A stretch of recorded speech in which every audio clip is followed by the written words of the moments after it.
Bien, amigos, tal y como habíamos anunciado en nuestro espacio estelar, tenemos el placer de recibir al doctor Servio Tulio Castaños Guzmán. Doctor. ¿Doctor o licenciado? No, Servio Tulio Castaños Guzmán. Bueno, pero lo que pasa es que tú eres el vicepresidente ejecutivo de la Fundación Institucionalidad y Justicia. Entonces, doctor en leyes. Así es. Pero además, desde ayer tienes otra condición. Miembro de la comisión especial designada por el presidente Danilo Medina en un decreto para investigar el contrato de Punta Catalina y la Odebrecht. Antes de la primera pregunta, tengo que preguntarte esto. ¿Te habían consultado? No, inclusive la carta... ¿Y cuánto te enteraste? ¿Junto con el público? No, sí, junto con el público, esa es la verdad. Y creo que esa fue la situación de muchos de los miembros de la comisión que hablaba ayer. Yo tengo una situación. Yo soy miembro de una institución que está conformada por un consejo de directores. Y eso tendrá que el consejo de directores conocerlo. Porque... déjame decirte lo siguiente. Conocerlo para definir si cuál va a ser el rol. Sí, claro, si acepta o no acepta, claro, y si acepta, ¿qué es lo que va a hacer? Porque a fin de cuentas es a la fundación representada por... Bueno, la fundación se llama Institucionalidad y Justicia. Y la institucionalidad y la justicia indican que es el Ministerio Público. Sí, no, y aquí hay otras cosas. No es usual que desde el Ejecutivo se nombren comisiones de esta naturaleza. En países en donde se han nombrado comisiones de esta naturaleza, porque no es una novedad tampoco, esas comisiones se nombran desde el Congreso Nacional. Si tú te vas, por ejemplo, a la Constitución nuestra, tú te vas a dar cuenta que el Congreso tiene la facultad de crear comisiones de investigación. O sea, son siempre los congresos. ¿Y por qué los congresos? Porque los congresos son los que controlan al Ejecutivo. Estamos hablando en principio, desde el punto de vista de lo que es la estructura institucional del Estado. Claro. Es decir, el que lo fiscaliza, es el que lo controla, en fin. Entonces, no es usual. Yo diría, bueno, quizás en el marco de las comisiones de ética entraría una comisión de esta naturaleza. Eso habría que estudiarlo. Pero la realidad es que el Estado está diseñado para que sus instituciones, de una u otra forma, jueguen un rol. Hay uno que administra y hay otro que controla al administrador. Por ejemplo. O debe. O debería. Sí. ¿Cuál sería el rol de la Cámara de Cuentas también en todo esto? Porque acuérdate que el brazo armado del Congreso, el órgano rector del Sistema Nacional de Control es la Cámara de Cuentas. Por eso la Cámara de Cuentas le rinde sus informes al Congreso. ¿Ha jugado la Cámara de Cuentas en el marco de este proceso? ¿Y qué ahora la tienen que nombrar? ¿A quién nombrarán? Pero te estoy diciendo. Cuando Ángel Rondón ha quedado claro que ha ganado mucho dinero consiguiendo aprobaciones de contratos y leyes. Bueno, ya tú ves. Es decir, con ese mismo Congreso. Entonces, yo te diría que mira, que frente a esta eventualidad, digámoslo así, porque por lo menos nosotros como fundación y yo en lo personal no estaba esperando una situación de esa naturaleza. Primero, vuelvo y te reitero, eso tendría que verlo. El presidente de la fundación, imagínate tú, llegaba de viaje anoche. Se está enterando de esto, yo creo que hoy a través de los medios de comunicación.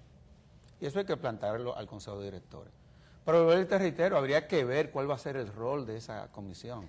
No es una novedad, vuelvo y te digo, hay países en donde se nombran comisiones como esta, pero lo que llama la atención es que esta comisión se haya nombrado desde el Ejecutivo y no desde el Congreso Nacional. Eso habría que analizarlo también. Y en términos formales, el peso que podría tener una evaluación de esta comisión a la que se le está pidiendo que analice exclusivamente la licitación de Punta Catalina, cuando el caso de Odebrecht abarca unos 17 contratos. Son 17 contratos, solamente esta administración ha firmado unos 5 contratos. Esos 5 contratos que ha firmado esta administración sobrepasa la suma de todos los contratos anteriores juntos. Sí. Entonces son muchos elementos que habría que analizar. Aparte de Punta Catalina, ¿cuáles son los otros 4? La Autovía del Este. Ajá. Hay 4 contratos que lo ha firmado el ministro Gonzalo Castillo y otro contrato que fue el que firmó el señor Juven Bichara. Yo lo estuve analizando. El SDF. Pero la realidad es que todos esos contratos suman 2.600 y tantos millones de dólares frente a 1.900 y tantos millones de dólares que suman todos los contratos anteriores juntos. Otra cosa, habría que ver en el marco de la composición de esa comisión si hay algún tipo de conflicto de intereses. Vi a don César Sánchez, que es miembro de la comisión, pero don César Sánchez en una ocasión firmó la hidroeléctrica de Piñalito con Odebrecht cuando él era administrador de la CDE. O sea, hay cosas que hay que tomar en cuenta. Digo, no estoy descalificando a don César Sánchez, sino que son cosas que hay que tomar en cuenta. Uno lo que pensó fue, bueno, están poniendo... A un experto. Sí, pero no por ser experto, que lo es, sino que dirigió la CDE en el gobierno de Hipólito. Como quien dice que venga el enemigo a ver esto. No, pero lo digo en ese sentido. O sea, tengo entendido que uno de los contratos, y fue de la hidroeléctrica de Piñalito, creo que fue por unos 300 millones de dólares. Y fue... Él fue el que lo firmó, por lo menos así es que se registra. O sea, hay cosas que hay que analizar, pero vuelvo y te digo, yo lo que creo es que también los niveles de desconfianza a los que hemos llegado. Nosotros tenemos un sistema político muy, muy, muy complicado. O sea, el modelo político en la República Dominicana lo ha contaminado todo. Si tú te lees, por ejemplo, el comunicado de la Fundación, que salió el día del Poder Judicial. Sí, ahora ese comunicado, la semana pasada, lo que refleja es cómo el sistema político lo ha invadido todo. Y los niveles de desconfianzas que se han generado en torno a las instituciones que deben de darle respuestas a los problemas que se les someten, son muy altos. Valdría la pena, como se decía anteriormente, si lo que se está tratando es de legitimar o de acompañar a esas instituciones en todo lo que es este proceso. Yo lo veo de esa forma. Pero vuelvo y te reitero, es una comisión a quienes la conformamos no ha sorprendido. Y en el caso de nosotros como fundación, vuelvo y te reitero, yo tendría que por lo menos hablar con mi presidente. Ahora, el caso de Brecht es más grande. No, pero yo no quiero distraerme con esa comisión que se nombró ayer. Ahí voy, yo quiero que hablemos de Miren lo que le voy a decir a ustedes dos. Como cosa de la vida, el actual consultor jurídico del Poder Ejecutivo, Flavio Darío Espinal, un buen amigo, sí. Sobre todo porque es un hombre decente. Sí, lo es. Cuando él era embajador ante la OEA, yo era el embajador ante la División de Estudios Internacionales y la Consultoría Jurídica de la Cancillería. A nosotros nos tocó mucho empujar todo lo que fue el proceso de ratificación de la Convención Interamericana contra la Corrupción. Se ratificó en noviembre del año 1998. Nosotros en ese momento ocupábamos esas posiciones. ¿Qué traía como mandato esa convención? Que los estados, en la medida de lo que su constitución le permitía, aprobaran leyes que penalizaran el soborno.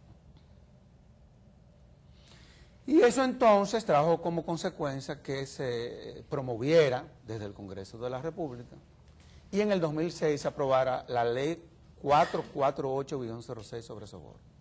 Bueno, esa ley establece una serie de sanciones que van desde los 3 años, los 10 años, multas que van por el duplo. Tú estás hablando, o se está hablando de que los sobornos envuelven 92 millones de dólares. Bueno, habrá que buscar entonces 184 millones de dólares. Sí. Para de entrada. Sí, porque, no, de entrada. porque la ley indica es el duplo. Que tiene que pagar el doble de lo que se hayan llevado en las uñas. Correcto. Pero en este... Suspende todo lo que tiene que ver, por ejemplo, con las operaciones, en principio, de las empresas involucradas, sí. Si son personas físicas de 2 a 5 años, en fin. Pero este caso es muy emblemático. Este caso es un escándalo internacional. Es decir, que no hay escapatoria. No hay archivo, no hay lugar. Yo desde un principio, cuando venía... aquí pudiera verlo. No, es que eso es imposible. ¿Tú sabes por qué? Porque este caso rompió reglas del comercio internacional. Exactamente. Y cuando se rompen reglas del comercio internacional, por eso ese es el interés de los Estados Unidos en este caso, y por eso la importancia que le han dado todos los países Oye, incluyendo Bolivia, ya está iniciando un proceso de investigación. Bolivia que está enfrentada permanentemente desde el punto de vista ideológico con los Estados Unidos. Sí. Ecuador.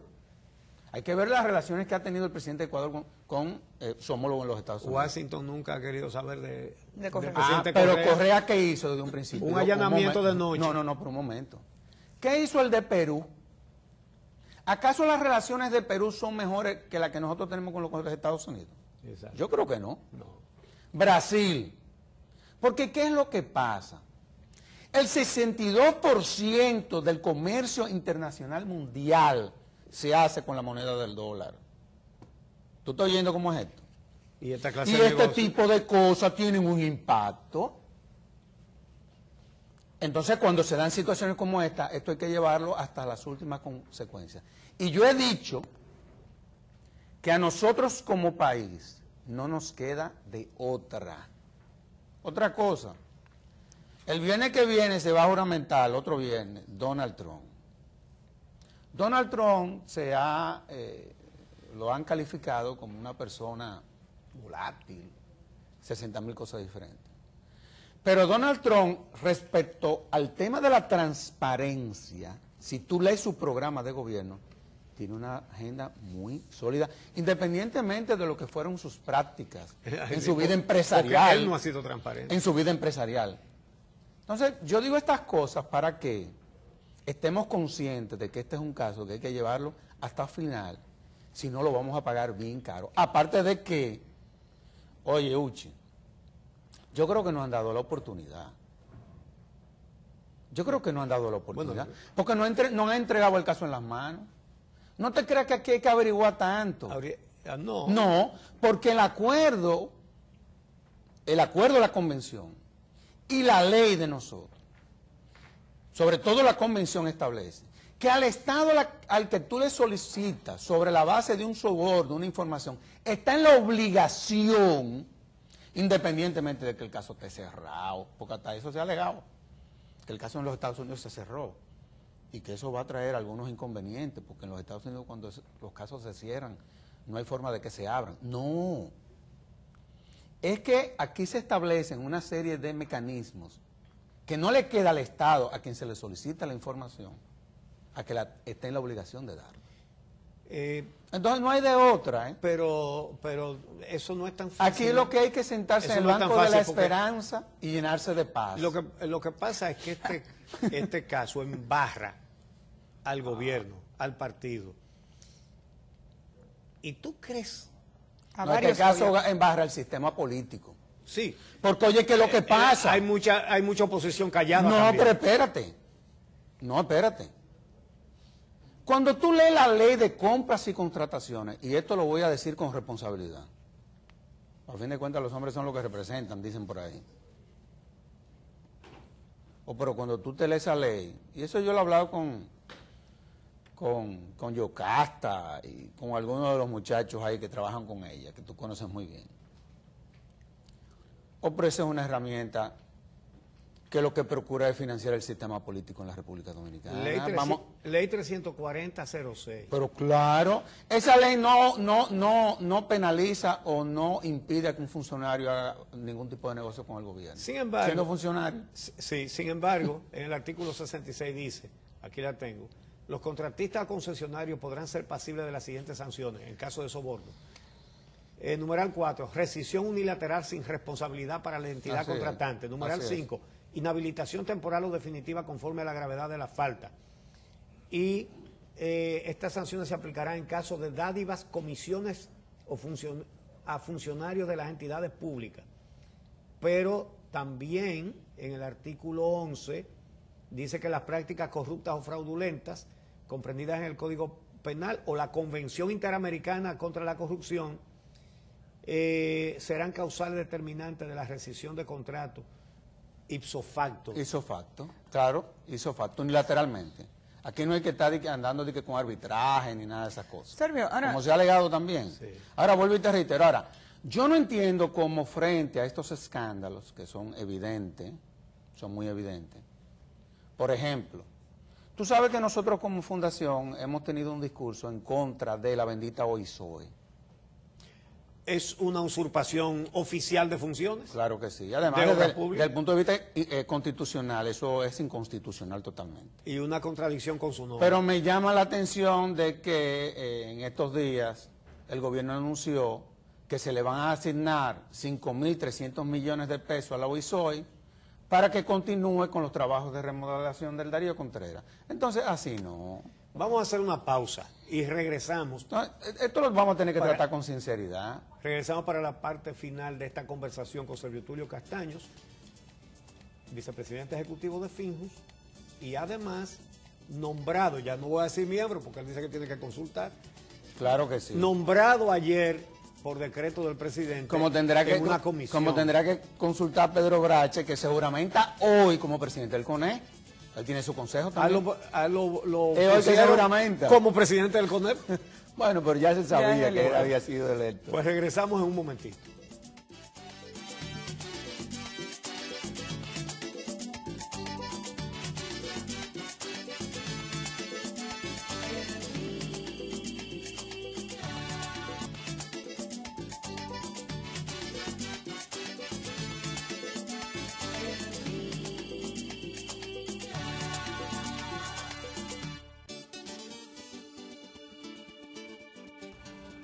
Bien amigos, continuamos esta conversación con Servio Tulio Castaños. Amelia. Servio, tú decías hace un momento, hay que llenarse de esperanza, pero porque esto es un escándalo internacional y que República Dominicana no tiene de otra. Pero ahí está el caso de los supertucanos, que podríamos Ajá. mezclarlos perfectamente. Y aquí hay 4 personas sometidas a la justicia y parecería que no hay nadie más involucrado. Entonces, ¿cuáles son las expectativas que podemos tener de que se pueda conocer quiénes son los sobornados? O cómo, si comparamos los casos, ¿por qué los resultados serían diferentes en esta ocasión? No, mira, yo pienso que este caso va a llegar hasta el final. Y va a llegar hasta el final. Todos estamos totalmente desalentados porque la lucha contra la corrupción en este país ha sido un verdadero fracaso. Sobre todo porque no ha habido una voluntad política. Inclusive hasta para desmantelar una banda de asaltantes de banco. Hubo el presidente que él reunir a sus organismos de inteligencia y real y efectivamente dar el mandato de que esa situación se resolviera. Yo creo que el presidente en esta ocasión, a mi juicio pienso, ¿qué es lo que habrá hecho? Porque la realidad es que el procurador comenzó a actuar. Y yo creo que el hecho de que en el día de ayer se investigara al principal ejecutivo de Odebrecht y que salieran a relucir nombres ya. No, un solo nombre. Sí, pero, pero ¿qué nombre? Y ese, sí, Pero ese, ¿qué nombre? pero ese es el nombre, no de uno que recibió. No, pero Es esa decir, recibió para traspasar. ficha clave, Sí. la ficha claro, clave, es clave. esa es la ficha clave El lobismo es del legal. ajedrez. Sergio. Ahora, yo pienso también que el procurador, no sé si lo habrá hecho, me dicen que sí lo hizo, debe de solicitarle asistencia o cooperación internacional a quienes realizaron las investigaciones en los Estados Unidos, porque esos nombres están ahí. Claro que Esos está. nombres están ahí. Y a este señor de Odebrecht, que ya se dice que se pronunció en el sentido o identificó a quién era que la empresa le daba el dinero para que se lo diera. Pero su abogado dijo que no, que eso no se habló ahí, el abogado estaba presente, Robert Polanco. Digo, Robert Valdés. Bueno, pues Valdés. ahí entonces, bueno, pero ahí El está. interrogatorio Bueno, está. pues tendrán que requerir otra vez al ejecutivo de Odebrecht, quien se comprometió a dar una serie de informaciones en un plazo de 3 días. en 3 días. No, porque aquí los sistemas de consecuencia tienen que Ahora, funcionar. tú dices que tú crees que este caso va a llegar al final. Va a llegar al final Pero vamos a porque, ver. oye, por las implicaciones, independientemente de quienes caigan. Si este caso se hubiese limitado al ámbito nacional, ¿a qué hubiese pasado? Lo que siempre ha pasado. Sí, pero estamos hablando de una justicia que está preparada para lo siguiente. Un funcionario declara al ingresar a la administración pública que todo lo que tiene un valor de 547,000 pesos. La Procuraduría General de la República le entrega a la Suprema Corte de Justicia datos, certificaciones de la Superintendencia de Bancos que dice que ese señor ha depositado 27,000 millones de pesos. Y la Suprema Corte de Justicia dice, eso no se va a investigar, no ha lugar. No, espérate. Es de eso que estamos hablando. No. Es decir, tú confías en que esto va a llegar hasta el final. Aquí. Sí, porque en este caso las implicaciones no se limitan al ámbito nacional. Hay implicaciones internacionales. ¿Qué puede pasar si ese caso también... Espérate, el caso que tú estás planteando es el menos relevante, para que tú lo sepas, independientemente de los montos que se envolvieron ahí. ¿Tú sabes qué caso a mí me preocupan más? Los casos de los funcionarios que, habiendo hecho sus declaraciones juradas, no lo hicieron en el tiempo que lo debieron de haber hecho. Que dicho sea de paso, pusieron al presidente en una posición muy complicada, pero déjame decirte lo siguiente. Y que, por ejemplo, el Ministerio Público no haya constatado, porque no es el hecho de que tú como funcionario hagas una declaración jurada, es tú agarrar esa declaración jurada y verificar si en el marco de lo que habían sido tus declaraciones ante impuestos internos, espérate, claro. No, porque tú tienes que tener una visión holística del control. Claro. Tú habías, de una u otra forma, transparentado lo que tú tienes. Por ejemplo, tú tienes un campito por ahí, en donde tú te vas los fines de semana. Ese campito tú lo compraste con el fruto de tus ahorros. Ahorros de los cuales tú venías pagando tus impuestos y declarándolos. Porque es que esto no es tan difícil. Sí. Pero ¿qué se dio en el marco? Porque ese fue el problema que se presentó. Para que tú veas que yo no te dejo de dar la razón, pero yo quiero que tú me entiendas. ¿Cuál fue el problema que se dio en el marco de la declaración jurada? Que la gente no habla de eso. O que gente que está ocupando posiciones importantes, posiciones públicas, y a mí que no me digan que identifique a esas personas, porque para eso está el procurador. O nunca habían declarado ante impuestos internos en su vida, habían hecho una declaración de impuestos ante la renta. Y están hoy ocupando posiciones públicas. O sea, ¿cómo tú, desde la sociedad, no habiendo cumplido con lo que son tus obligaciones, cómo tú vas a pretender que esa persona que no cumplió con sus obligaciones como ciudadano, lo va a cumplir como funcionario? Pero eso es una cosa elemental. Entonces, yo te entiendo a ti. Ahora, viendo la magnitud de este caso, aquí no queda de otra. Si no se hace justicia con eso, ¿qué puede pasar? Eso va a crear un problema muy serio. ¿Ante quién? A nivel internacional. Eso va a tener sus implicaciones. Porque es que aquí se rompieron reglas. Reglas que son reglas, que no se pueden romper. O que cuando se demuestran que se rompieron, hay que poner los sistemas de consecuencia a funcionar. Muchas veces no se demuestra nada. El caso de los tucanos, que iba a pasar por debajo de la mesa, explotó aquí, bueno, porque lo terminaron investigando en Brasil. Pero eso fue lo que pasó. En Estados Unidos. Está debajo de la mesa. En Estados Unidos, otra vez. Sí, es lo mismo. Es lo mismo, porque se rompieron reglas del comercio internacional. Entonces, aquí vamos a tener que llegar hasta las últimas consecuencias. Y yo, que soy una persona optimista, espero en esta ocasión que real y efectivamente las instituciones funcionen. Porque el tema de la corrupción, no es verdad que es difícil tú demostrar un acto de corrupción. Todo lo que pagamos nuestros impuestos, nosotros tres sabemos que es muy fácil tú saber si lo que adquirió una persona fue el producto de una operación lícita. Sí. Más aún, este es un país, y lo he dicho varias veces, y yo creo que yo creo que el presidente, porque estamos también ante un presidente que es un hombre decente, ¿qué cosa más grande esta? Esa es la realidad. Tú hablas con ese hombre y ese es un hombre decente, qué sé yo, que muchas veces uno creería, oye, pero cuidado, que él se sienta atrapado por las estructuras que se han instalado. Pero yo tengo fe en que real y efectivamente nosotros reaccionemos. Hay una sociedad también ya que está anunciando una serie de manifestaciones. Manifestaciones que nosotros como fundación la apoyamos. ¿Ustedes apoyan la marcha? Pero claro que sí, porque uno tiene también que saber que la democracia no se construye sobre la base de una función pública o sobre la base del ejercicio de la política, que hay un componente que es el de la participación de la ciudadanía en todo estos procesos. Ya hay una campaña oficialista contra la marcha. Bueno, pero bien, vamos a ver qué pasa. Si eso es así, vamos a ver qué pasa. Lo importante es que esta sociedad reaccione. Y vuelvo y te reitero, en ese caso, Uchi, mira lo que te estoy diciendo hoy.